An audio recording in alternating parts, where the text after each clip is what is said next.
আজকে যারা কথায় কথায় বিএনপির সমালোচনা করার চেষ্টা করেন, আমরা আপনাদেরকে বলতে চাই, আসুন রাজনীতির মাঠে প্রতিযোগিতা থাকবে, প্রতিহিংসা পরায়ণ হয়েন না।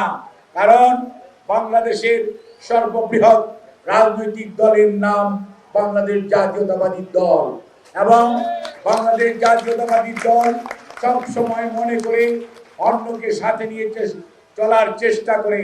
সেজন্যই বিএনপি কাউকে তুচ্ছ-তাচ্ছিল্য করে না।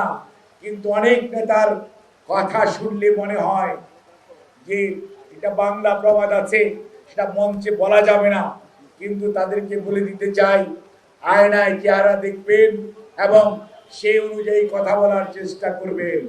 জনগণ যাতে আপনাদের কথাগুলো বুঝতে পারে, গ্রহণ করতে পারে, সেই চেষ্টা করবেন।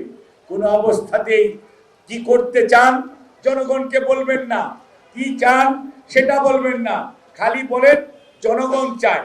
আরে বাবা, জনগণ যদি চায় তাহলে জনগণকে তার অধিকার প্রয়োগ করার সুযোগ দেন। 9তে জনগণ অধিকার প্রয়োগ করতে পারে নাই, 14তে পারে নাই, 18-এ পারে নাই, 24-এ পারে নাই।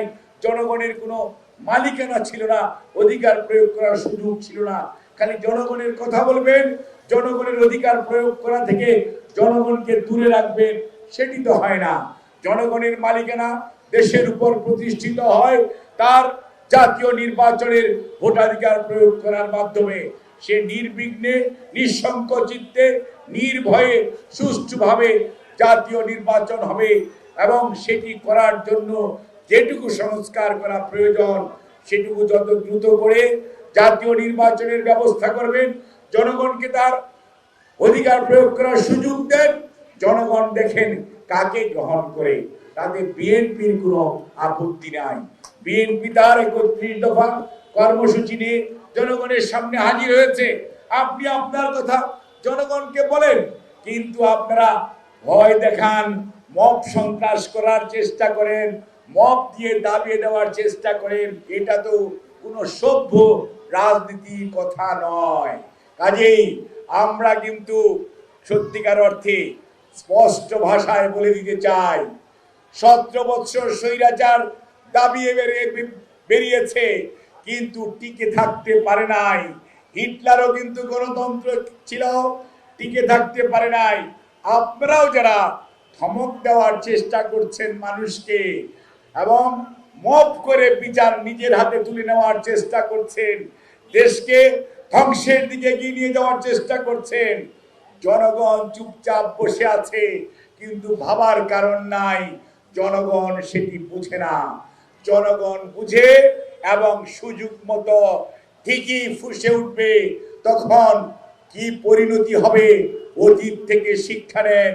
কাজেই সেই দিকে না যেয়ে আসুন সবাই জনগণের অধিকার দ্রুততম সময়ে ফেরত দেওয়ার জন্য আওয়াজ তুলি, এবং ডক্টর মোহাম্মদ ইউনূসের নেতৃত্বে আজকের যে সরকার, অন্তর্বর্তীকালীন সরকার, তার নামই হচ্ছে অন্তর্বর্তীকালীন সরকার। কাজে যত দ্রুততম সময়ের মাঝে জনগণের অধিকার ফেরত দেওয়ার ব্যবস্থা করবেন, এবং জনগণের মালিকানা, দেশের মালিকানা জনগণের নির্বাচিত প্রতিনিধিদের হাতে তুলে দিবেন। ততই মনে রাখবেন জনগণ আপনাদেরকে বাহবা দিবে। এর অন্যটা করার চেষ্টা সরকারের ভিতর থেকেও কেউ কেউ করতে পারেন, কারণ স্বৈরাচারের দূষর উনাদের আশেপাশে ভুরি ভুরি রয়ে গেছে। কয়জনকে ধরেছেন, কয়জনকে আপনারা বাড়িতে পাঠিয়েছেন, কয়জন দেশ থেকে পালিয়েছে, কয়জনকে জেলে পুরেছেন, বেশিরভাগ মানুষ আপনাদের আশেপাশে আছে। কাজে ষড়যন্ত্র থেকে সাবধান থাকুন এবং জনগণের বিপক্ষে যাওয়ার চেষ্টা করবেন না। জনগণের বিপক্ষে যে কারো শেষ রক্ষা হয়নি। কাজেই বন্ধুরা, যত দ্রুততম সময়ে জনগণের মনের ভাষা বুঝবেন, জন আকাঙ্ক্ষার কাছে নতি স্বীকার করে জনগণের আমানত জনগণকে ফেরত দিবেন, জনগণ আপনাদেরকে তত বেশি মনে রাখবে।